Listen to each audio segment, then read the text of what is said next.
नमस्कार, जय हिंद दोस्तों। मैं विकास तंवर एक बार फिर से आप सभी का स्वागत करता हूं एक न्यू सेशन के अंदर, जहां पे हम बात करने वाले हैं बांग्लादेश के बारे में। अगर आप बात करोगे तो अगस्त महीने में हमने बहुत सारे सेशंस किए थे बांग्लादेश के ऊपर कि किस तरीके से बांग्लादेश के अंदर शेख हसीना को पावर से हटाया गया और उनकी जगह मोहम्मद यूनूस जो हैं वो इंटरिम गवर्नमेंट के हेड बनते हैं। और अब बांग्लादेश में दोबारा से हमें प्रदर्शन देखने को मिलेंगे और यहाँ पे जो स्टूडेंट्स हैं उन्होंने प्रदर्शन किए और इन्हीं प्रदर्शनकारियों ने क्या किया, राष्ट्रपति घर के ऊपर हमला करने की कोशिश करी और वहां पे झड़प हुई पुलिस के बीच में और इन प्रदर्शनकारियों के बीच में।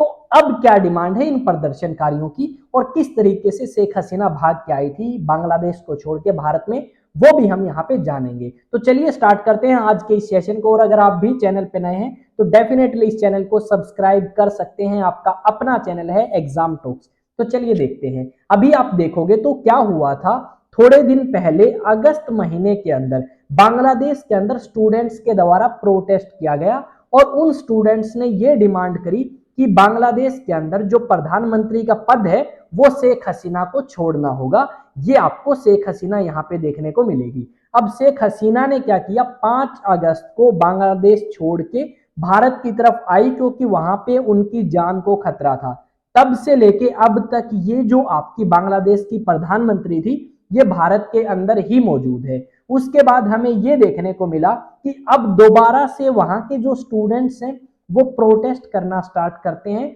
और डिमांड करते हैं कि वहां के जो राष्ट्रपति हैं सियाबुद्दीन उन्हें अपने पद से त्यागपत्र देना चाहिए। तो अब इस व्यक्ति ने क्या किया, जब आपकी शेख हसीना बांग्लादेश को छोड़ के गई थी और भारत में आई तो उस समय देश को संबोधित किया था सियाबुद्दीन ने और देश को संबोधित करते हुए इन्होंने ये बात कही थी कि बांग्लादेश की जो प्रधानमंत्री है उन्होंने मुझे इस्तीफा दे दिया है और मैंने उनका इस्तीफा स्वीकार कर लिया।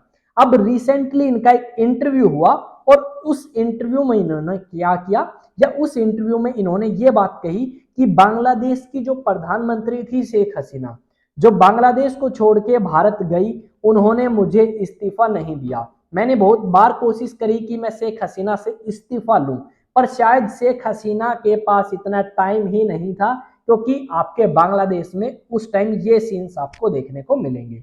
ये बात जो है उस बंदे ने कही कि टाइम नहीं था, शेख हसीना जल्दी बांग्लादेश को छोड़ के गई और मुझे कोई त्यागपत्र नहीं मिला।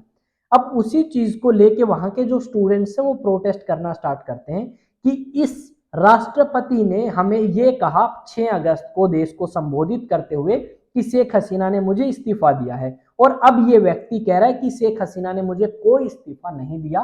तो इसका मतलब ये है कि इसने अपने पद का मान सम्मान नहीं रखा और हमें इस व्यक्ति को राष्ट्रपति नहीं रहने देना चाहिए। इस तरीके की जो आवाज है ये बांग्लादेश की तरफ से अब आना स्टार्ट हुई है और जो स्टूडेंट ऑर्गेनाइजेशंस हैं वो आपकी दोबारा से इस तरीके के प्रोटेस्ट जो हैं वो करती हुई नजर आएंगी। अब ये लोग जब प्रोटेस्ट करना स्टार्ट करते हैं और बंग भवन, जो राष्ट्रपति भवन है वहां पे उसको बंग भवन बोला जाता है, वहां पे अटैक करने की कोशिश करते हैं या वहां पे एंट्री करने की कोशिश करते हैं, उसी के बीच में पुलिस आती है और पुलिस के बीच में और प्रदर्शनकारियों के बीच में एक झड़प हुई और उस झड़प के अंदर कुछ पुलिसकर्मी और कुछ आपके प्रदर्शनकारी हैं वो जख्मी हुए। अब यहाँ पे ये देखने को हमें मिलेगा कि किस तरीके से हमारा एक पड़ोसी देश बांग्लादेश डिस्टेबलाइज हुआ, किस तरीके से वहां पे सारी चीजें हमें बदलती हुई नजर आएंगी। ऐसा क्या है बांग्लादेश में या किसी दूसरी कंट्री का हाथ है बांग्लादेश में ये सारे हालात होने का? आप उसका जो ओपिनियन है या जो भी आप सोचते हैं इस चीज के बारे में, आप वो मेरे साथ कमेंट सेक्शन में शेयर करेंगे।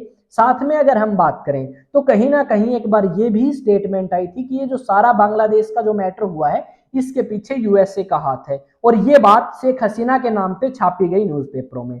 फिर शेख हसीना के बेटे ने क्लैरिफाई किया कि शेख हसीना ने ऐसी कोई स्टेटमेंट नहीं दी कि जिसमें उन्होंने ये बात कही हो कि बांग्लादेश के अंदर ये जो चीजें चल रही हैं उनके पीछे यूएसए का हाथ है। ये सारी चीजें हमें देखने को मिलेंगी बांग्लादेश के अंदर। अब भाई आप किस तरीके से देखते हैं बांग्लादेश को, भारत को? और भारत के लिए डेफिनेटली ये बिल्कुल अच्छा नहीं है कि बांग्लादेश के अंदर ऐसे हालात पैदा हुए कि जहां पे राष्ट्रपति को हटाने की डिमांड कर रहे हैं और 1972 के अंदर जो कानून बना उस कानून को हटाने की भी डिमांड कर रहे हैं भाई ये प्रदर्शनकारी। तो और भी काफी पॉइंट इन्होंने रखे हैं।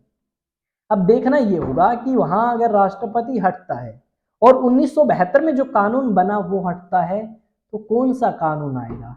क्या कहीं ना कहीं ये पाकिस्तान और बांग्लादेश दोबारा एक तो नहीं होना चाहते? क्या ये सारा काम पाकिस्तान ने तो नहीं करवाया? यहाँ पे हमें ये भी चीज नजर आती है कई बार कि जो आपके इंतरिम गवर्नमेंट या इंटरिम गवर्नमेंट कई बार हम बोल देते हैं इसे, उसके जो हेड है मोहम्मद यूनुस, वो पाकिस्तान के साथ काफी अच्छे रिलेशंस बनाना चाहते हैं और पाकिस्तान बांग्लादेश के साथ।